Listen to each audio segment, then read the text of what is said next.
So I almost always see people render the withered animatronics as if you could just patch up the hole and give Bonnie a face and bam, they're the original animatronics. But I think there's more going on here than you might think. When you look at Mangle, who's the only toy animatronic with a clear shot of her endoskeleton, you can see that he has an Endo 02 model. The Endo 02 Easter egg gives us an even better shot of these designs, and you can see they actually match the designs of the withered animatronics, which fits what Phone Guy said about the withereds being retrofitted versions of the old animatronics.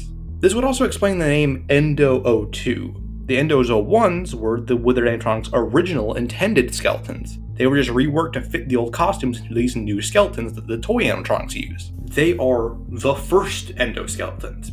At least, not including the spring locks, but that's a whole separate tangent. It's a little confusing, but all it just means is the FNAF 1 designs are basically their original designs with some tweaks.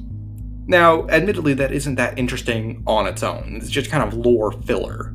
But this raised a question to me.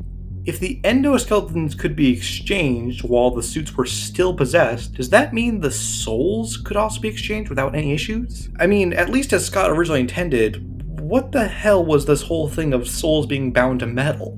Because clearly there's something else going on here.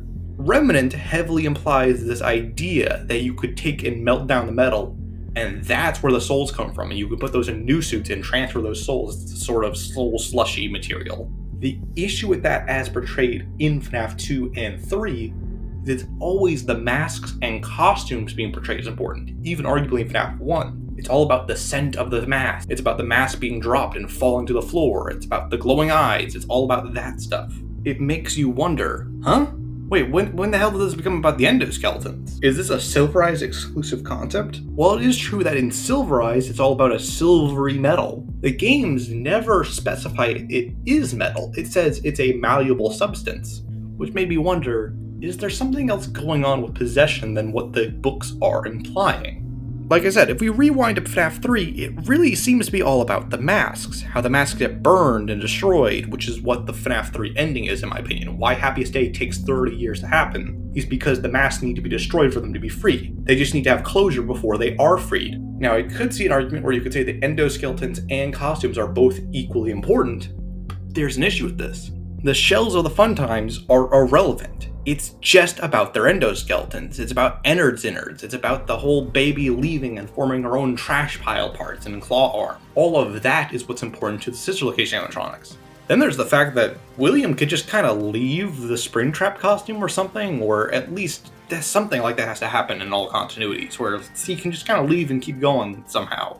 Like, even if Scraptrap is technically somehow Springtrap, which is kind of a theory or debate to itself, did he exchange costumes, did he not? I mean, by the time he's Burntrap, he's still around or something. You can't really argue me that Burntrap is definitively Springtrap when they're clearly different and missing parts that Scraptrap had lost, like his lost arm, which could imply a lore change where Scott changed his mind about how possession would work. But it's just interesting. And honestly, Frights doesn't really clear this up because it feels like Frights kind of applies to all rules and logic ever possible. Like, you can kind of get away with anything in Frights. I'm honestly not even sure that it's one contradicts each other or that there's some lore-changing revelation about possession. If it is a retcon, I think it's pretty damn weird.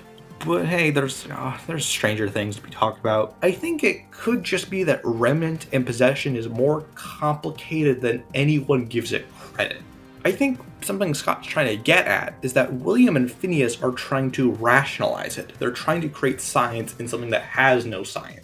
Sure, you can create consistent patterns with Remnant and Agony, but as we see in those stories, it never goes the way Phineas or William want it to. It's always kind of out of their control. The Stitch Wraith really wasn't what Phineas wanted. I mean, it killed him as soon as it came to life. Yes, he did get it to come to life, but is it what he intended it to be? I don't think so. The same thing kind of applies to the Fun Times. Can you tell me that William wanted them to be kind of somewhat crazy sentient robots trying to kill his employees? I don't think that's what he wanted, regardless of why he was doing this. I mean, even in the Silverized, Henry is borderline a wizard and still doesn't get this stuff right. In fact, he kills himself for trying to do this, trying to tamper in this domain of life. You can't really rationalize ghosts. You may be able to find patterns in ghosts, you may be able to replicate ghosts, but it's not like they're ever making something out of nothing. It requires trauma, torment, killing, murder, death.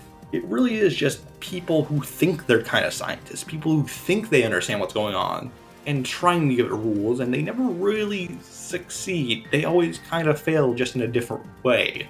Like I said, I'm not really sure there's like a big lore revelation in this. I just think it's an interesting subcontext to talk about. I mean, if you're really pretentious and you want to give this super big lore relevance or make this a big clue, you could say something like, if the withered animatronics have their endos swapped out, that means their endos have no soul, therefore they can't be melted down to form the Funtime animatronics, according to Bolt and MCI. But, there's too much of like this idea that's not going to subtly retcon something or just subtly change his mind about how possession worked. So yeah, I don't think like that's like debunking evidence or anything like that. I just think it's something to talk about.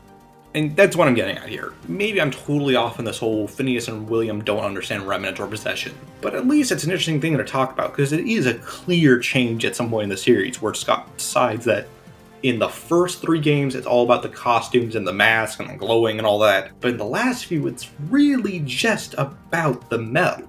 And hey, at the very least, you can talk about how the Endo 01s can be applied to the withered animatronics.